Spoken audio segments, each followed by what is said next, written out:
서울기술사학원 김재원입니다. 잠재적 수경성 설명을 드리겠습니다. 먼저 이제 잠재적 수경성에 대해서 먼저 이해를 하고요. 그다음에 이제 기본 아이템들을 한번 생각을 해보겠습니다. 어떤 부분을 써야 될지 기본 아이템이요. 자, 일단은 잠재적 수경성은 이제 우리가 포졸란 반응하고 얘기를 할 수 있죠. 즉, 이제 잠재적 수경성하고 잠재적 수경성, 그다음에 포졸란 반응 이 두 가지를 이제 비교를 한다면 우리 이제 혼화재료를 넣죠. 혼화재료. 고로슬래그 같은 혼화재료를 넣는다고 한다면 이 혼화재료가 물하고 반응을 하나요, 안 하나요? 안 해요.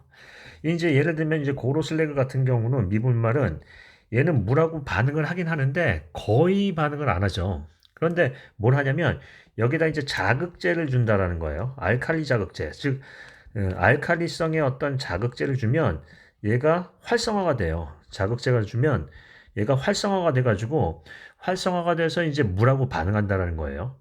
그러면 이 알칼리 자극제의 역할하는 게 뭐냐면 CaOH2죠. 수화생성물 OH2. 그래서 이제 수화생성물이 있는데 얘가 알칼리 자극제 역할을 하면 얘가 이제 혼화재료가 활성화가 돼가지고요. 활성화가 돼서 어떻게 된다? 물하고 반응해서 수경성을 내요. 즉 수경성, 경화체가 된다는 거죠. 수경성.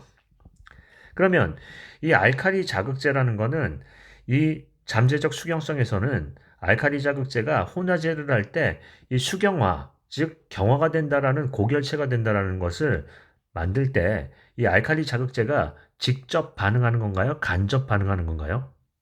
간접이죠. 얘는 간접으로 한다. 뭐하고 즉 반응하는 거예요? 물하고 반응하지 얘하고 알칼리 자극제하고 반응하진 않죠.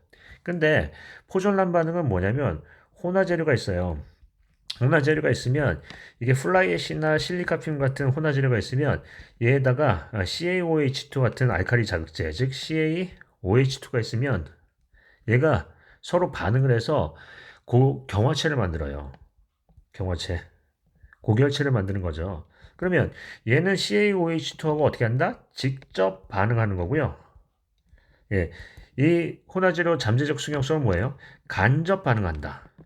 이해되시죠?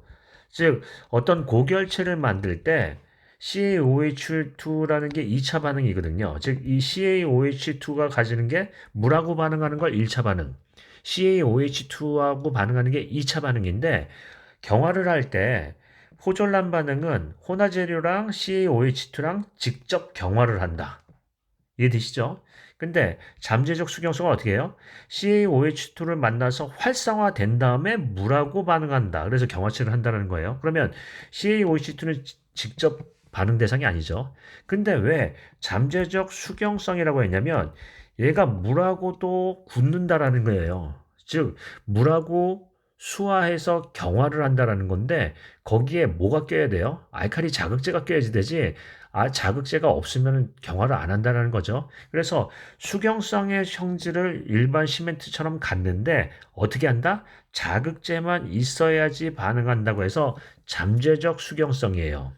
이해되시죠? 그럼 이 정확한 내용을 아셨나요? 즉 CaOH2하고 간접 반응하느냐, 직접 반응하느냐 한 이 차이예요. 이해되시죠? 그러면 기본 아이템에 대한 부분을 보시면 기본 아이템은 뭐가 있다? 방금 한 포졸란 반응과 잠재적 수경성과의 차이점. 잠재적 수경성과 포졸란 반응과의 포졸란 반응과의 차이점이 이제 가장 기본적인 아이템이 될 수 있고요. 그 다음에 이제 기본적인 아이템보다는 이제 기본으로 쓸 수 있는 아이템이 되겠고요. 그 다음에 잠재적 수기용성에 대한 어떤 효과 또는 콘크리트 품질에 미치는 영향이에요. 미치는 영향은 뭐죠? 긍정적인가요? 부정적인가요? 둘 다 긍정적 영향도 있고 부정적 영향도 있어요. 그러면 긍정적 영향과 부정적 영향을 얘기했다면 이 부정적 영향을 끌고 와서 무슨 얘기를 써야 될까요? 관리 방안. 즉 이제 관리 방안을 몇 가지 한번 얘기해 볼까요? 자, 일단은 경화가 지연이 된다. 지연이 된다고 한다면 어떤 문제가 생겨요? 특히 겨울철에는 초기동의 문제가 있겠죠. 초기동에 유의해야 된다 하는 거고요. 자, 그 다음에 두 번째, 경화가 지연되니까 뭐가 문제예요? 거푸집 타령 시기가 늦어진다. 그러니까 이 늦어지는 거를 어떻게 해야 되죠? 그냥 뛰면 되나요? 안 되죠. 뭐 예를 들면은 머큐러티 같은 적산 온도를 이용해서 검토를 한 다음에 띄어야 된다 하는 거고요. 그 다음에 이 내용을 쓸 때 그냥 쓰면 안 되고 뭐 하는 거예요? 그 용도나 콘크리트의 용도나 규모나 또는 양생 기간이나 이런 거에서 적정한 어떤 사용량을 적용해야 된다. 뭐 이런 것들을 관리 방안으로 쓸 수 있겠죠. 기타 등등. 자, 그러면 자, 가장 기본적인 건 뭐냐면 잠재적 수경성에 대한 메커니즘이에요. 또는 원리. 얘가 어떤 메커니즘이죠? 수경화 메커니즘이죠. 잠재적 수경성에 대한 부분은 물과 반응을 해서 경화를 하지만 뭐가 반드시 있어야 된다? 알칼리 성분의 자극제가 있어야 된다. 그래서 우리가 보통 이렇게 얘기하죠. 1차 반응은 뭐하고 반응하는 거라고 얘기를 하는 거예요. 물과 H2O. 그래서 CaO 플러스 H2O는 수화 반응에서 CaOH2 플러스 125 칼로리 퍼 그램 칼로리 퍼 그램 이렇게 나오는데 자, 이 물하고 반응하는 걸 이걸 1차 반응. 그래서 이 수화 고결하는 거 CaOH2라는 놈을 가지고 혼화제랑 반응하는 걸 2차 반응이라고 부르죠. 그러니까 시멘트하고 물하고 반응하는 거를 1차 반응이라고 한다면 혼화재료하고 그다음에 CaOH2랑 반응하는 걸 뭐라고 한다? 2차 반응이라고 부르죠. 근데 2차 반응에 두 개가 있다. 하나는 뭐냐면 CaOH2라는 놈하고 혼화재료하고 바로 붙어서 경화시켜 버리는 거예요. 이 혼화재료의 쓰레기가 플라이애시나 실리카늄이 바로 경화체가 되는 게 포졸란 반응, 즉 직접 굳혀버린다. 경화체가 형성이 된다는 거고요. 간접 반응은 뭐예요? 얘가 혼화재료가 알칼리 자극제, 그 CaOH2하고 직접 해서 경화체가 되는 게 아니라 얘가 자극을 줘야지만 활성화가 돼서 물하고 반응해서 즉 잠재적으로 수경성이 있긴 있는데 잠재적으로 알칼리 활성제를 통해야지만 잠재적으로 이제 수경화가 된다는 거니까 이 CaOH2는 반응 대상이 직접이에요, 간접이에요? 간접이다. 완벽하게 이해되셨나요? 모르겠다. 안 되죠.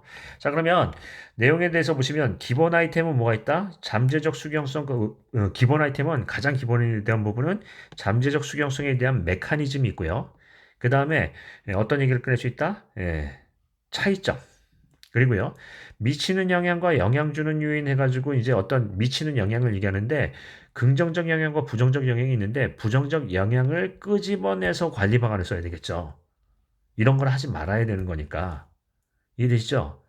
그래서 이제 내용을 쓸 수 있어요. 그러면 기본 아이템은 이런 얘기는 나와야 되겠네요. 메커니즘이나 또는 어떤 효과, 그 다음에 거기에 대한 어떤 관리 방안, 이런 얘기는 기본적으로 깔고, 그 다음에 어떤 뭐 다른 얘기가 나올 수 있겠죠. 그리고 여러분께서 이제 헷갈리시는 게 뭐냐면, 고로 슬래그에 대한 슬래그를 우리가 외울 때는 2알고 하죠. 2차 반응이 있고, 그 다음에 AAR 저감 효과가 있고, 고정 염호가 있어요. 염호가 있다. 근데 2차 반응하고 얘네들은 다른 얘기예요. 지금 이제 아마 모르긴 몰라도 답을 그렇게 쓰실걸요? 2차 반응에 대한 그 잠재적 수경성 얘기를 쓰라고 했더니 AAR 고정염화 이러면 뭐예요? 이건 2차 반응하고 상관이 없는 얘기예요. 이해되시죠? 또 다른 어떤 효과 중에 하나죠. 이해되세요? 그래서 이거는 고로슬래그니까 AR이랑 이거 써야지 하면 엄밀하게 얘기하신다면 깐깐한 교수님 만나면 뭐예요? 나는 2차 반응 잠재적 수경성 물어봤는데 무슨 AR이랑 고정염화야 이렇게 얘기할 거예요. 이해되시죠? 그 함정에 빠지지 않고 잘 쓰셨기를 바라겠습니다. 자, 오늘의 강의 마치겠습니다.